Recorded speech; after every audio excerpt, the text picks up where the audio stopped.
Mga uri ng panahon sa Pilipinas.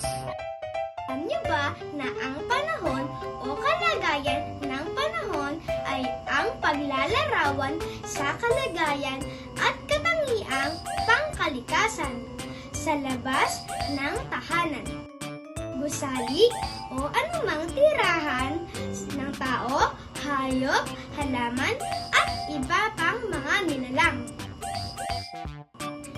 Una, maaraw na panahon. Malamig na inumin at pagkain ang madalas natin kainin tuwing tag-init, tulad ng sorbetes, halo-halo at juice. Sa panahon din na ito, nagsusuot tayo ng sando, t-shirt, palda at shorts upang maginhawaan ang ating katawan sa mainit na panahon.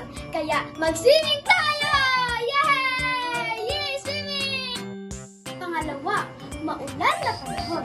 Madilim ang kalangitan at may kasamang malakas o mahinang hangin tuwing tag-ulan. Ang panahon na tag-ulan sa Pilipinas ay mula sa buwan ng Hulyo hanggang Oktubre. Ito rin ang panahon ng pagtatanim ng mga magsasaka sa bukirin. Pangatlo, maulap na panahon. Maraming ulap ang makikita sa kalangitan. Madalas mamasyal ang mga tao sa panahong ito dahil sa natatakpan ng mga ulap ang sikat ng araw na nagbibigay ng makulimlim na panahon. Pang-apat, mahangin na panahon.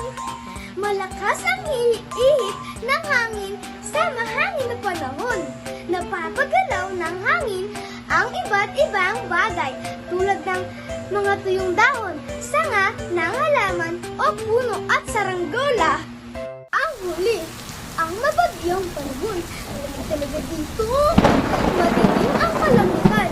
May kasabang malakas o mahinang hangin, kulog at kidlat sa mabagyong panahon.